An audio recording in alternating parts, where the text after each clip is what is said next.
नमस्कार, आप सभी का स्वागत हमारी खास पेशकश कोरोना से कैसे लड़े किसान।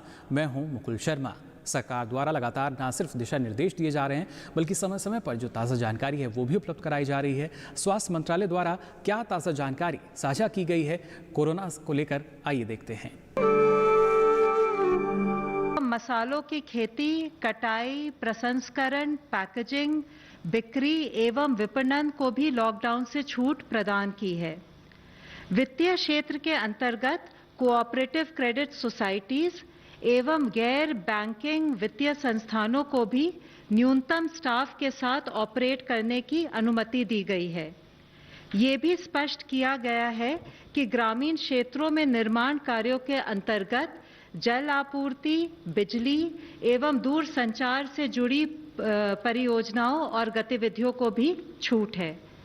मैं आपको ये भी बताना चाहूंगी कि आवश्यक वस्तुओं और सेवाओं की स्थिति नियंत्रण में है।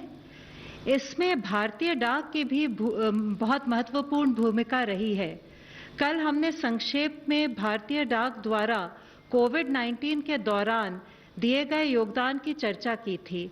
आज थोड़ी विस्तृत जानकारी आपके साथ साझा करना चाहूंगी। भारतीय डाक ने मालवाहक उड़ानों एवं लाल मेल मोटर वैनों द्वारा आवश्यक वस्तुओं का वितरण किया है, जैसे दवाइयाँ, कोविड परीक्षण किट और मेडिकल इक्विपमेंट जैसे वेंटिलेटर्स। उन्होंने 100 टन से अधिक दवाई एवं मेडिकल इक्विपमेंट अस्पतालों एवं अन्य ग्राहकों तक पहुंचाया है। लॉकडाउन के दौरान भारतीय डाक ने विशेष व्यवस्था करके अंतर्राज्यीय और राज्यांतरिक डाक पहुंचाई है।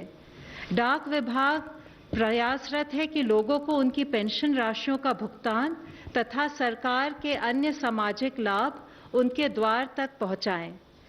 आधार आधारित भुगतान प्रणाली का प्रयोग करते हुए लगभग 2 लाख डाकिये और ग्रामीण डाक सेवक किसी भी बैंक से संबंधित राशि का भुगतान इंडिया पोस्ट पेमेंट बैंक्स के माध्यम से ग्राहकों को उनके द्वार पर सुनिश्चित करा रहे हैं। इस प्रकार सैकड़ों करोड़ रुपए की राशि सामाजिक सुरक्षा पेंशन तथा प्रत्यक्ष लाभांतरण के रूप में विधवाओं, वरिष्ठ नागरिकों और दिव्यांगजन लाभार्थियों को उनके द्वार तक मुहैया कराई गई है। कल तक की अगर कंफर्म संख्या देखें तो 13,387 कंफर्म केसेज आए हैं। लास्ट 1 डे के अंदर 1007 केस रिपोर्ट हुए हैं। लास्ट 24 आवर्स में 23 नई डेथ्स भी रिपोर्ट हुई हैं। हम अब तक की अगर स्थिति को देखें तो पाते हैं कि लॉकडाउन से पहले अगर हमारे देश का डबलिंग रेट ऑफ केसेस लगभग 3 दिन था, तो पिछले 7 दिनों को अगर डेटा देखते हैं तो हमारा डबलिंग रेट अब 6.2 डेज है। और मैं आप लोगों की दृष्टि में लाना चाहूँगा कि 19 स्टेट्स ऐसे हैं, 19 स्टेट्स और यूनियन टेरिटरीज ऐसे हैं जहाँ पर कि डबलिंग रेट देश के एवरेज से भी कम है। और वे स्टेट्स हैं केरला, उत्तराखंड, हरियाणा, लद्दाख, हिमाचल, चंडीगढ़, पौंडीचेरी, बिहार, उड़ीसा, तेलंगाना, तमिलनाडु, आंध्र प्रदेश, दिल्ली, यूपी, कर्नाटका, जम्मू एंड कश्मीर, पंजाब, असम और त्रिपुरा। मैं आप लोगों की दृष्टि में लाना चाहूँगा कि ये doubling rate is a product of how we are trying to manage the situation at field level. ये एक ऑनगोइंग प्रोसेस है और इस डबलिंग रेट को और कम करने के लिए और बेहतर करने के लिए हमें अपनी विजिल को उसी हिसाब से, उसी इंटेंसिटी से करना पड़ेगा। इसी तरह से हमने सिचुएशन को एक और तरीके से एनालाइज किया, जिसको हम कहते हैं growth factor. Growth factor calculate किया जाता है कि जो नए केसेस आए हैं उनको उससे पहले वाले दिन कितने केसेस आए थे उसके प्रोपोर्शन में कैलकुलेट किया जाता है। तो अगर हम इस डेटा को भी देखें तो पाते हैं कि अगर हम 1 अप्रैल से 1.2 के एवरेज ग्रोथ फैक्टर को देख रहे हैं, जबकि इससे 2 हफ्ते पहले यही ग्रोथ फैक्टर 2.1 एवरेज था 15 मार्च से 31 मार्च तक, तो हम पाते हैं कि करीब 40% डिक्लाइन हुआ है ग्रोथ फैक्टर में। और ये डिक्लाइन भी तब हुआ है जब एक साथ हम लोग दूसरी तरफ से प्रयत्न करके नंबर ऑफ केसेस जहां पर सैंपल्स कलेक्ट हो रहे हैं, सारी और ILI के केसेस के भी सैंपल कलेक्ट हो रहे हैं, तो हम अपना नंबर ऑफ सैंपल्स देश में बढ़ाते आ रहे हैं। इसी के साथ ही हमने एक आउटकम रेशियो भी कैलकुलेट किया। आउटकम रेशियो कैलकुलेट करते हैं जो केसेस रिकवर्ड हुए हैं वर्सेस जो केसेस जिनमें डेथ रिपोर्ट हुई हैं। मैं आप लोगों की दृष्टि में लाना चाहूँगा कि देश की तरफ से देखें तो हर केस, हर डेथ एक चिंता का विषय है। और उसी समय में लेकिन अगर हम देखें तो हमारे यहाँ पर केसेस हैं करीब 80% अगर हमारे केसेस रिकवर हो रहे हैं और 20% केसेस में डेथ अगर जैसे रिपोर्ट हुई है, तो ये दूसरे देशों से अगर कंपेयर करें तो शायद हम कुछ बेहतर कर रहे हैं और हमें इसे और बेहतर करने की हमें एफर्ट करना है कि हम अपना ट्रीटमेंट और केयर फर्दर इंप्रूव करते रहें ताकि हम इस रेशियो में फर्दर इंप्रूवमेंट ला सकें। साथ ही 5 lakh rapid antibody test kits सभी राज्यों और जिलों में जहां पर भी हाई केस बर्डन नोट किया गया था वहां वितरित किए जा रही हैं। कल एम्स ने भी कोविड-19 से संबंधित मैकेनिकल वेंटिलेशन मैनेजमेंट पर फिजिशियंस की एक ऑनलाइन ट्रेनिंग को ऑर्गेनाइज किया था।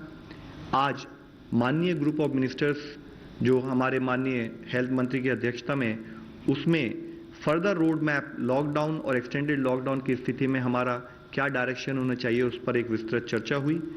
उसमें मुख्यतः diagnosis, vaccines, drugs, hospital equipment accessories और जनरल वेलनेस से निपटने के लिए साइंस एंड टेक इंस्टीट्यूट जो हैं उनके एफर्ट्स का रिव्यू किया गया।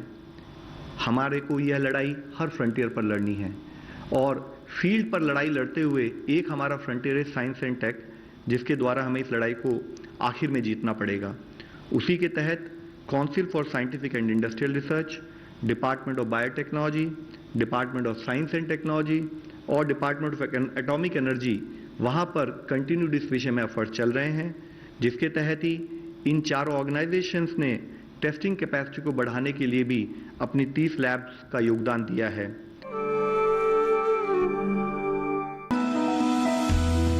जानकारी जो किसानों के लिए हो लाभकारी, समस्याओं पर पड़ेगा समाधान भारी, कृषि की हर बात का ख्याल, कब कैसे की जाए बेहतर देखभाल, जानिए विशेषज्ञों के साथ, देखिए खेत खलिहान, सोमवार से शुक्रवार सुबह 7 बजे डीडी किसान पर।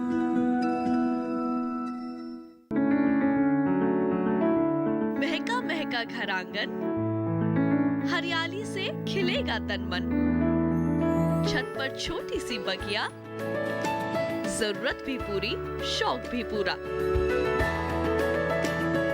देखिए छत पर बागवानी, शनिवार सुबह 9 बजे।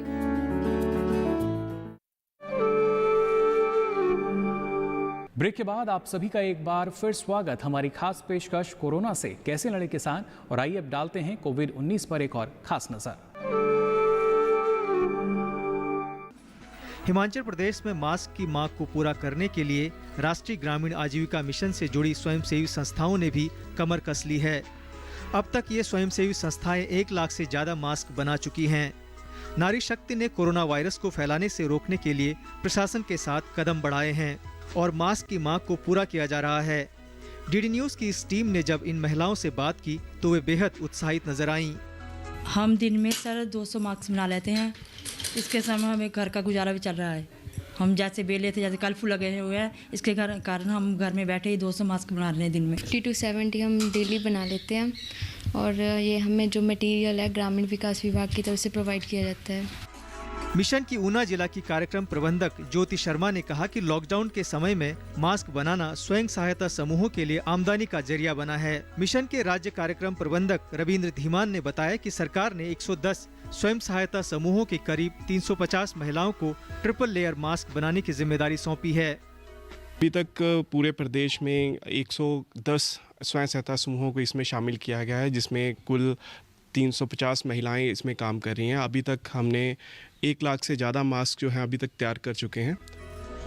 ग्रामीण विकास व पंचायती राज विभाग के निदेशक ललित जैन ने बताया कि स्वयं सहायता समूहों को प्रति मास्क 5 रुपए की सिलाई प्रदान की जा रही है और मास्क की यह खास बात है कि ये स्वास्थ्य विभाग के मानकों को पूरा करते हैं। इस समय जो मास्क बन रहे हैं पूरे स्वास्थ्य विभाग के दिशा निर्देश के मुताबिक बन रहे हैं। जो भी महिलाएं मास्क बनाती हैं सबसे पहले तो उनसे ये सुनिश्चित किया जाता है कि वे स्वयं बीमार ना हो और वो अपना मुंह व सिर को ढककर मास्क बनाती हैं और जो मशीन के ऊपर वो मास्क बनाती हैं उसको डेली स्टरलाइज किया जाता है। यहाँ तक कि महिलाओं को बार बार हाथ धोने के लिए भी कहा जाता है। केंद्र व राज्य सरकार ने कोरोना वायरस को लेकर अनेक दिशा निर्देश जारी किए हैं और मास्क भी इसकी रोकथाम में अहम भूमिका निभा सकता है। ऐसे में नारी शक्ति का यह प्रयास सराहनीय है। फिलहाल खास पेशकश में वक्त हो चला एक और छोटे से ब्रेक का। आप बने रहिए दूरदर्शन किसान पर।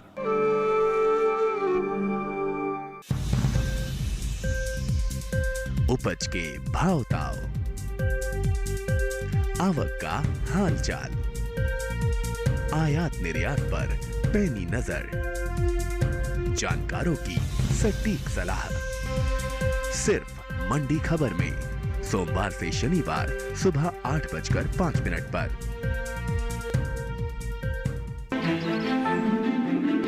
बादलों की लुका छिपी, बारिश का हाल, बर्फ की चादर, बदलता रुख हवाओं का और मौसम के लिहाज से कैसे करें खेती और भी बहुत कुछ। मौसम खबर लाइव रोजाना सुबह 8:30 पर, शाम 5 बजे और 7:30 पर। ब्रेक के बाद आप सभी का एक बार फिर स्वागत। हमारी खास पेशकश कोरोना से कैसे लड़े किसान, और इस लड़ाई के लिए ज़रूरी यही कि आप जागरूक रहें और स्वस्थ रहें। तो आइए जान लेते हैं ऐसे में जो चिकित्सक हैं वो क्या सलाह दे रहे हैं हमारे किसानों को। मेरा नाम गोविंद माखरिया है और मैं एम्स न्यू दिल्ली में गैस्ट्रोएंटरोलॉजी डिपार्टमेंट में प्रोफेसर हूँ। आज दूरदर्शन के किसान चैनल के माध्यम से मैं आपसे कुछ बात करना चाहता हूँ। जैसे कि आप सभी जानते हैं कि इस वक्त पूरे विश्व में और हमारे देश में भी एक बीमारी जो कि एक वायरस से होती है, कोरोना वायरस, वो पूरी विश्व में फैल रही है और हमारी कंट्री में भी ये बीमारी अब फैलने लगी है। ये बीमारी होती कैसे है और इससे कैसे बचे, इस पे मैं कुछ बात करना चाहता हूँ आपसे। पहले जो बीमारी कैसे होती है ये समझे हम। ये बीमारी अगर किसी व्यक्ति को जो विदेश में है और वहाँ इन्फेक्शन उसको लग गया और वो अपने देश में आता है, तो एक पहला एंट्री होती है उस इन्फेक्शन की किसी नए देश में। अब ये इन्फेक्शन एक आदमी से दूसरे आदमी को फैल सकता है। 2 तरीके फैलने की। पहला तरीका ये है कि अगर किसी व्यक्ति को इन्फेक्शन है और उसको खांसी आए, तो खांसी आने से जो हवा बाहर निकलती है उसमें बहुत से वायरस भी निकलते हैं खांसी में, और वो पूरे वातावरण में फैलते हैं। और ये वायरस जब तक रहते हैं, करीब करीब थोड़ी देर रहते हैं इसमें, हवा में रहते हैं और फिर नीचे सतह पे बैठ जाते हैं। तो जाना आपने डॉक्टर्स की सलाह क्या है कोरोना के संकट को देखते हुए। फिलहाल खास पेशकश में वक्त हो चला एक छोटे से ब्रेक का। कहीं मत जाइए, अब बने रहिए दूरदर्शन किसान पर।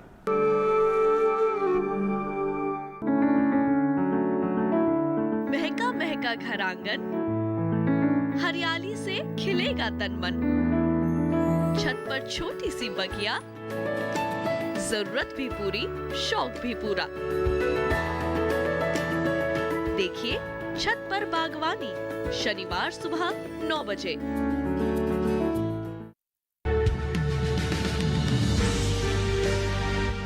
साल से लगातार कृषि दर्शन है आपके साथ। खेती की नई तकनीकों से लेकर किसानों की हर समस्या का हल, जारी है कृषि दर्शन का ये सफर। किसान चैनल के साथ सोमवार से शुक्रवार शाम 5:30 पर। ब्रेक के बाद आप सभी का एक बार फिर स्वागत। हमारी खास पेशकश कोरोना से कैसे लड़ें किसान। अब चलिए आपको हम बताते हैं लगातार भारतीय कृषि अनुसंधान परिषद द्वारा जो दिशा निर्देश किसानों को दिए जा रहे हैं, क्या क्या सावधानी उनको बरतनी होगी, और खासतौर से अगर बात की जाए मुर्गी पालकों की तो उनको किस तरह की एहतियात रखनी ज़रूरी है और किस तरह की जो झूठी खबरें हैं वो लगातार मुर्गी पालकों के लिए एक समस्या बनी हुई है। आइए इस पर देखते हैं हमारी खास रिपोर्ट। कोरोना वायरस की वजह से इन दिनों मुर्गी पालक खासे परेशान हैं, लेकिन अच्छी खबर ये है कोरोना वायरस से पोल्ट्री और उसके उत्पाद पूरी तरह सुरक्षित हैं। आपको बता दें, इस महामारी का असर जहां मनुष्यों के स्वास्थ्य पर सीधे तौर पर पड़ रहा है, वहीं लॉकडाउन की वजह से किसानों, पशुपालकों और मुर्गी पालकों को भी कई तरह की समस्याओं का सामना करना पड़ रहा है। साथ ही देश की अर्थव्यवस्था में महत्वपूर्ण भूमिका निभा रहे पोल्ट्री उद्योग पर भी इसका बुरा असर पड़ा है। अंडा उच्च प्रोटीन एवं आवश्यक पोषक तत्वों का एक सस्ता स्रोत है। अंडा ना खाने से गरीब लोगों की डाइटरी क्वालिटी प्रभावित होगी और उनमें प्रोटीन और जरूरी पोषक तत्वों की कमी होने का खतरा बन सकता है। कोरोना लॉकडाउन की वजह से किसानों, पशुपालकों और मुर्गी पालकों को राहत देने के लिए भारत सरकार ने कई प्रभावी कदम उठाए हैं। साथ ही इस व्यवसाय से जुड़े कार्यरत लोगों की मदद भी की है। पीएम किसान योजना और पीएम गरीब कल्याण योजना के तहत लाखों किसानों एवं गरीबों को इसका लाभ दिया जा रहा है। दुर्भाग्यवश कोरोना महामारी से जूझ रहे देश में सोशल मीडिया में पोल्ट्री एवं उसके उत्पादकों के बारे में विभिन्न तरह की गलत अफवाहें एवं खबरें फैलाई जा रही हैं कि अंडा और चिकन खाने से कोरोना संक्रमण हो सकता है। आपको बता दें, विशेषज्ञों की माने तो इन अफवाहों में कोई सच्चाई नहीं है। विश्व स्वास्थ्य संगठन एवं भारत सरकार ने भी इस संबंध में स्पष्ट किया है कि कोरोना वायरस संक्रमण पशुओं एवं पोल्ट्री उत्पादों से नहीं होता, बल्कि पोल्ट्री उत्पाद खाने से मनुष्य में रोग प्रतिरोधक क्षमता बढ़ती है। अभी तक इस बात के कोई संकेत नहीं मिले हैं कि पशु पक्षियों से मनुष्य में कोरोना वायरस फैलता है। अतः पोल्ट्री और उसके उत्पाद कोरोना वायरस से पूरी तरह सुरक्षित हैं। तो जाना आपने, जो अफवाहें हैं उन पर आपको बिल्कुल ध्यान नहीं देना और ये कोशिश आपको करनी होगी, आप सावधानी ज़रूर बरतें। साथ ही सरकार या आपकी जो राज्य सरकारें हैं उनके द्वारा ना सिर्फ जो दिशा निर्देश दिए गए हैं, लॉकडाउन का पूरी तरीके से हमें पालन करना होगा और कोशिश करनी होगी कोरोना के खिलाफ एकजुट होकर हम इससे लड़ सकें। तो फिलहाल के लिए हमारी इस खास पेशकश में बस इतना ही। दीजिए इजाज़त। नमस्कार।